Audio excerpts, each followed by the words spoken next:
Snow White and the Seven Dwarfs, A Tale of the Brothers Grimm, read by Exie Sands. Once it was the middle of winter, and the snowflakes fell from the sky like feathers. At a window with a frame of ebony, a queen sat and sewed, and as she sewed and looked out the window, she pricked her finger with the needle, and 3 drops of blood fell in the snow. Oh, what a lovely sight! If only I had a child with skin white as snow, lips as red as blood, and hair as black as ebony wood. Soon afterward the gentle queen gave birth to a little daughter, who was as white as snow, as red as blood, and as black as ebony wood. She was called Snow White.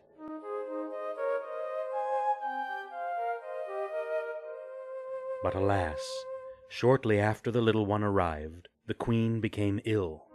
She could not get better, and soon she died, leaving the king devastated and little Snow White without a mother.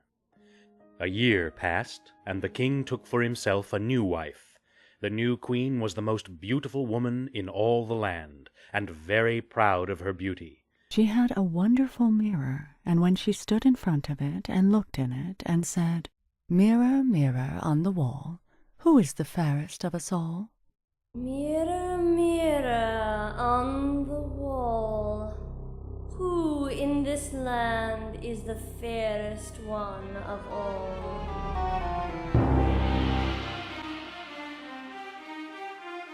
In all the land, my queen, from this castle to the 7 jewel mountains, you are the fairest one of all. And so the queen knew for certain that no one in the world was more beautiful than she, and year after year the mirror would say, In all the land, my queen, you are the fairest one of all. Then Snow White had her 7th birthday, and the queen stood before the mirror once more. Mirror, mirror on the wall, who in this land is the fairest one of all? You, my queen, are fair, it's true, from this castle to the 7 jewel mountains. But little Snow White is now 1,000 times fairer than you. What? My own stepdaughter? Fairer than I? Curses! I hate her, for she is more beautiful than I. The queen became pale with envy. Whenever she looked at Snow White, she hated her, and wondered if she would ever again be the most beautiful in all the land. This turned her heart cold and barren. For 10 years her jealousy gave her no peace. Finally, on the eve of Snow White's 18th birthday, she summoned a huntsman. Take Snow White into the forest. Find a lonely spot and shoot an arrow through her heart.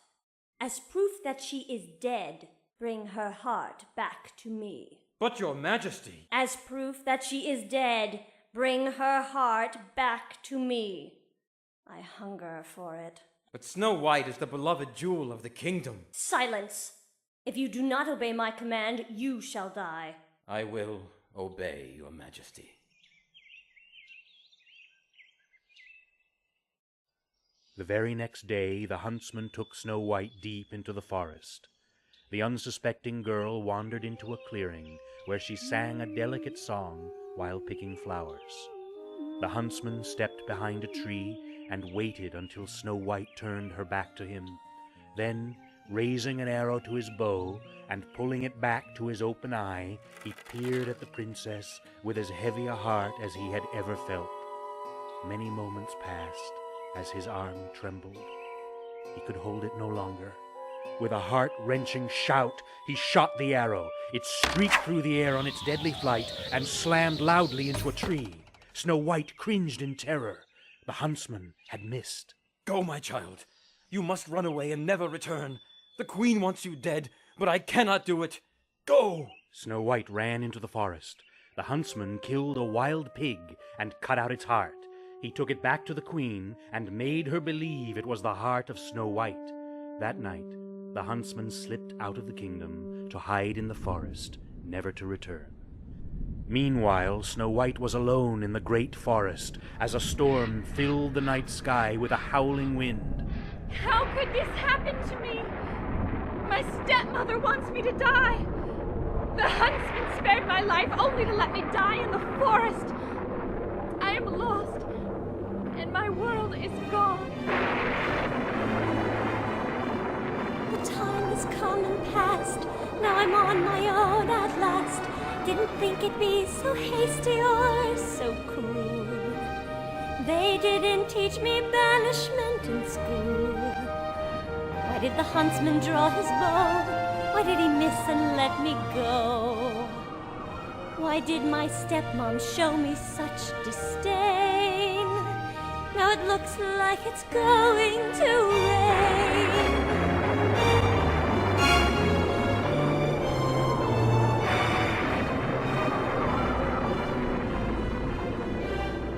Beauty has a cost.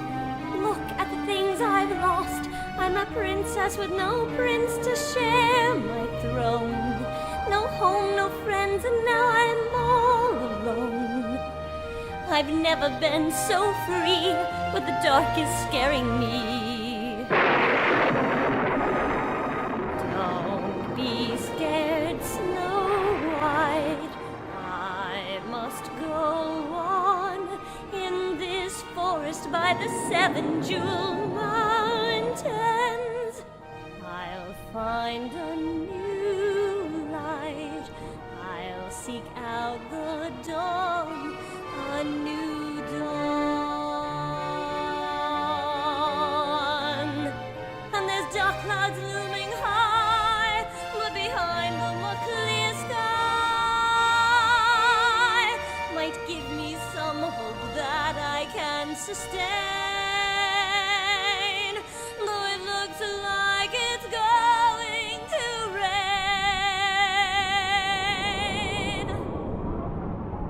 She climbed over stones and crawled through thorns that slashed like the claws of terrible beasts.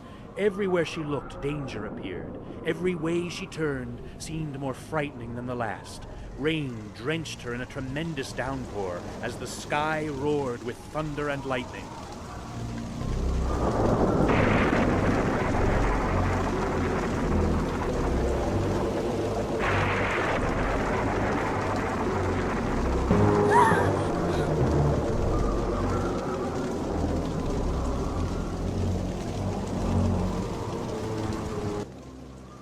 She could feel the dark shadow of doom closing in on her.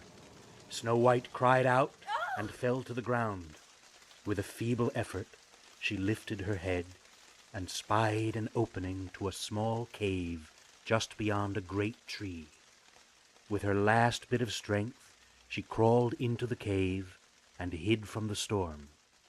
Overcome by exhaustion, she curled up and fell asleep. Dawn woke the forest to the song of the birds, and Snow White was soon awake.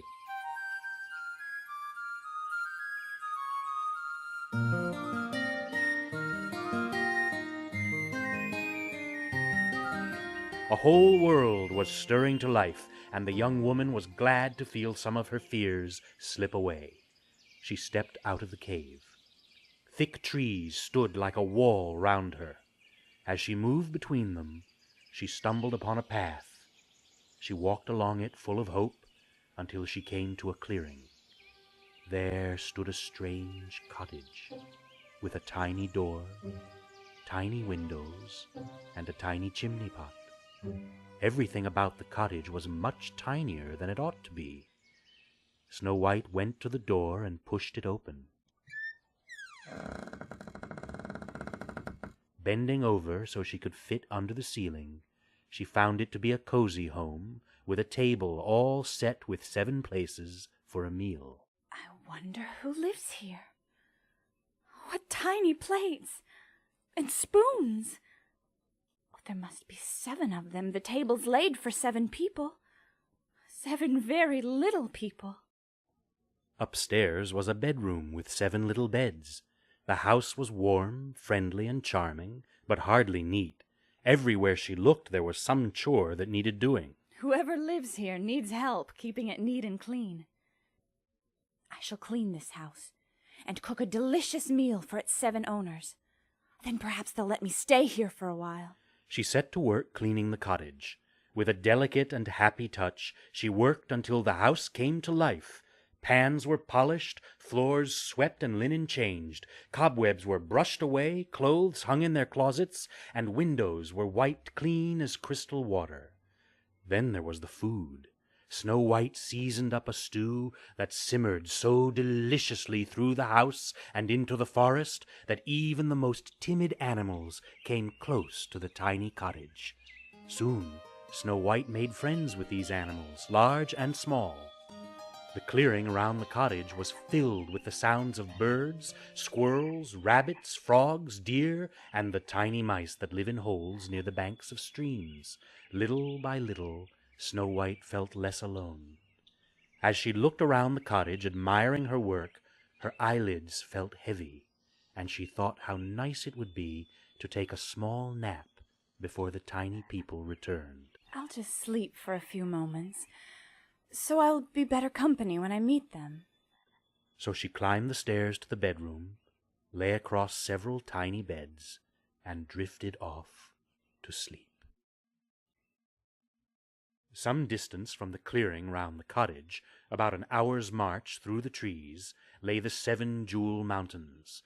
Deep inside these mountains was a diamond mine. Inside this mine were 7 hard-working, jolly little dwarfs who toiled each day digging for diamonds. These 7 dwarfs lived in the cottage where Snow White slept. They took great pride in their work and great pleasure in each other's company. Swing your pick and crack that rock. Look inside and what do you got? A diamond as big as my foot is what I got. Swing your pick and stare that rock. Strike with all your might. The sweetest knacks bear the shock, the diamonds. The sweet finds, we mine them in the mines.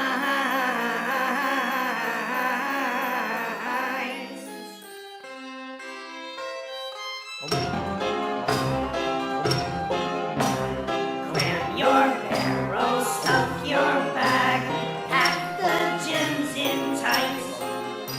So many that our pockets sag, so many diamonds. The sweet finds, we mine them in the mines.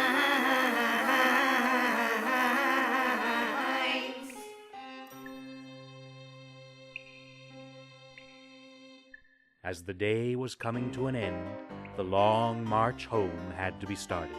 Carrying their pickaxes and shovels, they made their way, as they had 1,000 times before, through the forest and back to their home.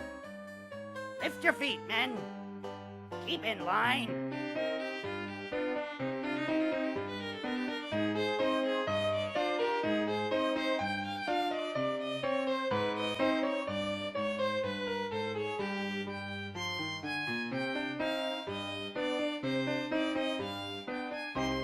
They were always pleased to see their little cottage, but this time it looked magical.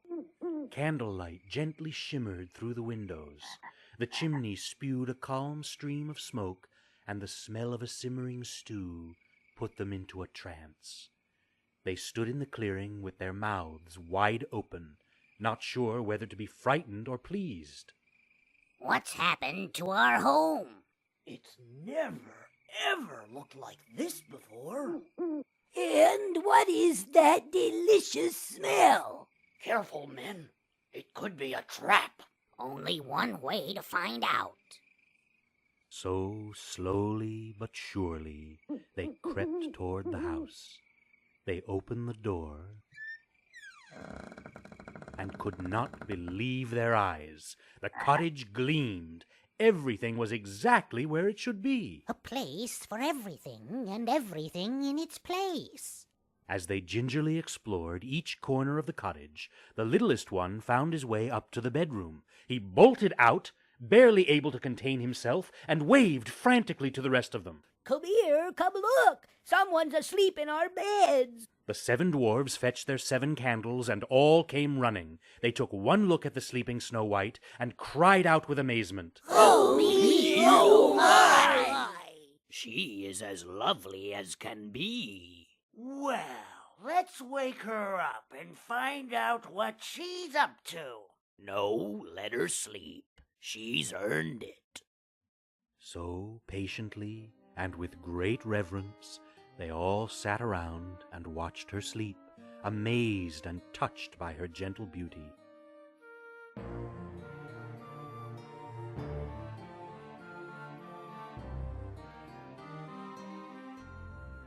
Finally, after an hour or so, she stirred. Snow White put her hands up to rub her eyes. When she pulled her hands down, she was startled to see the 7 tiny men. Oh, you're here. I'm Snow White. I hope you don't mind that I made myself at home here in your charming little house. They stared at her for several seconds without saying a word. Can you talk? Why, sure we can talk.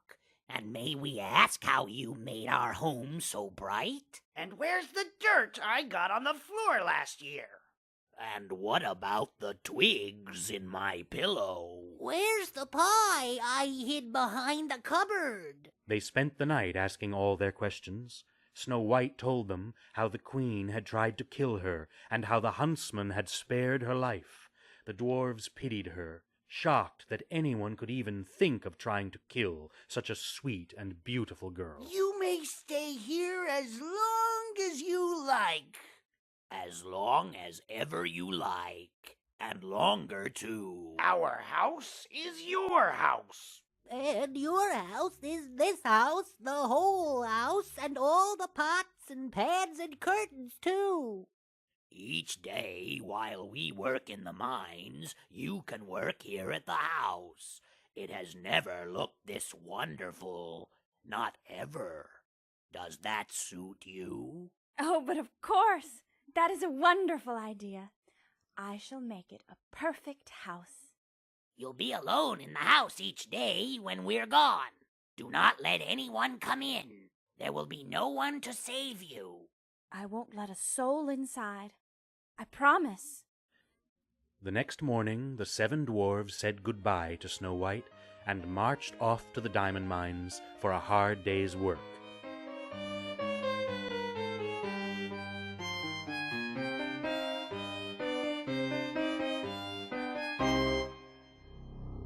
Back in the palace, the queen was glowing with confidence that she was once again the most beautiful in the land. She strode to the mirror and asked the question she was sure she knew the answer to.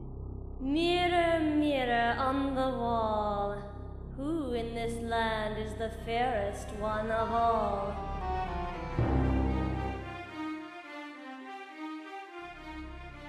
Deep in the forest, in a cottage owned by 7 little dwarfs, in the shadow of the 7 jewel mountains, little Snow White is still 1,000 times fairer than you.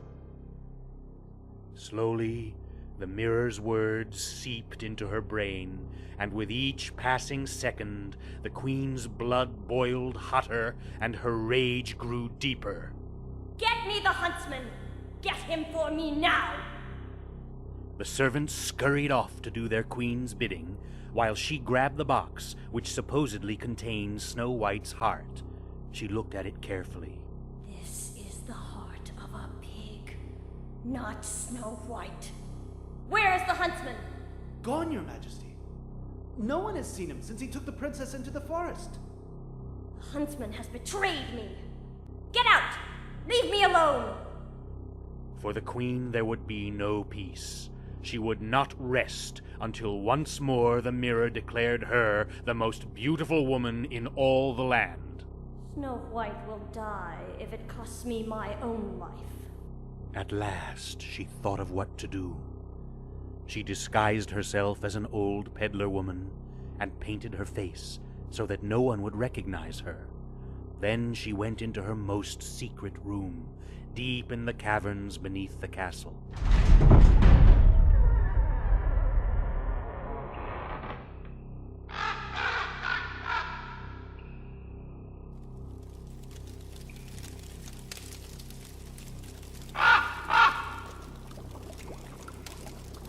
Into a great black cauldron, she poured a deadly liquid potion. The fire roared and the potion boiled. Steam filled the caverns with the foul smell of sinister magic. Boiling blood of wild boar, tongue of newt and a raven's feather, a horse's eye and a pinch of nightshade, all together. Oh, what a lovely drink! Just one sip, and in a blink you sleep like death, and no one can wake you, no one can make you grow old like me, no growing old. Now watch this.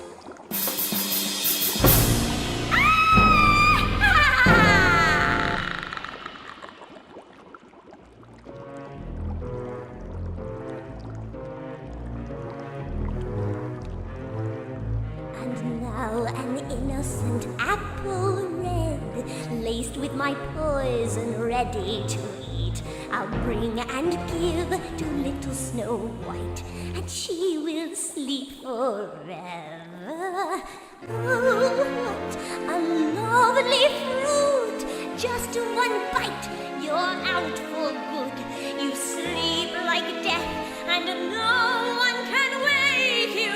No one can make you less cold. Snow White, you will be cold. Soon you will be cold. Snow White, your queen comes to visit you.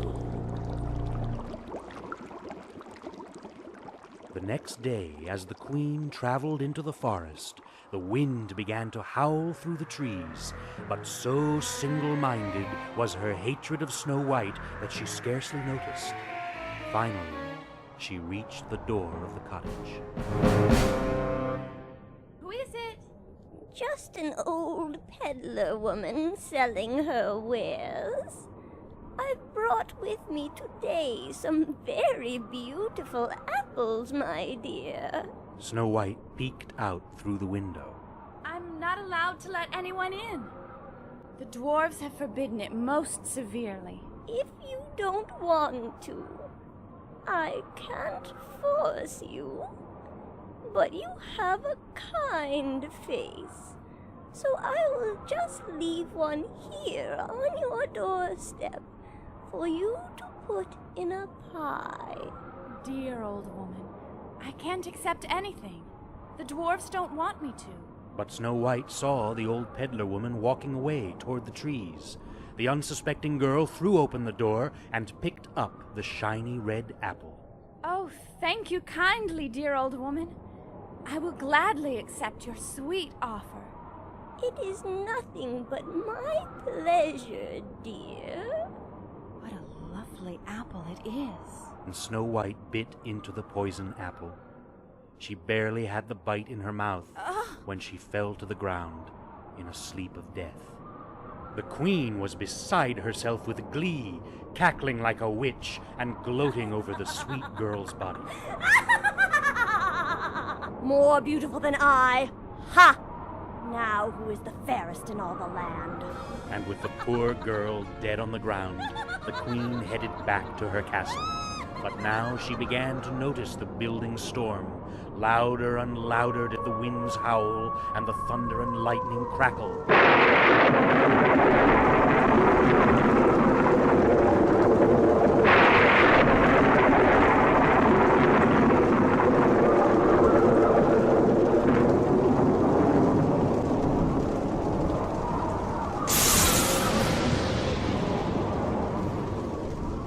crept into her mind. As it became harder to follow the path out of the forest, she began to run in a frenzy, thrashing her way through branches and thorns. By the flashes of lightning, someone was watching. High atop a stone mountain, the huntsman had made his hideaway. He spied the queen as she ran through the forest below. Now, frightened beyond her wits, she ran, hoping to find her way back to the castle. The huntsman saw her every step. The thunder roared, the rain was a blanket of water. A lightning bolt flashed, and the queen saw the huntsman against the sky. She watched in terror as he drew back his bowstring and aimed. With a feather touch, the huntsman released his arrow. It streaked on a deadly path right into the heart of the evil queen. She dropped dead on the spot. The huntsman, rain pouring from his brow, stood still on the mountain, staring silently at his prey. As the last breath left the queen's body, Snow White stirred on the ground and opened her eyes. She sat up in confusion and blinked at the storm that howled around the little cottage. The sleeping spell was broken. How strange. Where am I? What cottage is this? I'm so far away from home. I must find my way back again. Snow White made her way across the clearing and headed into the forest. While the storm raged around her, she crept along beneath the swaying trees, never straying from the path toward home. She leapt from stone to stone and crossed the rushing stream. Rain-soaked and chilled by the wind, she followed the winding path through the trees. Neither afraid nor confused, Snow White thought only of her home in the castle where her father was king. She walked through the night as the storm died away. By sunrise, the forest rejoiced at the sight of Snow White. When she reached the castle, all the people were overjoyed to see her alive and well. A great feast was declared in celebration, and all the kingdom turned out to sing and dance for an entire day. The huntsman came down from his mountain hideaway and returned to the castle. The king, after hearing the story of how he killed the evil queen, made him his royal huntsman. The story of Snow White's adventure traveled far across the land until a handsome prince heard it and set out on his horse to meet her. When he arrived at the castle, Snow White took one look at him and kissed him. They loved each other in an instant, and the prince asked Snow White to marry him. The very next day, Snow White did, and after a grand royal wedding, they both lived happily ever after.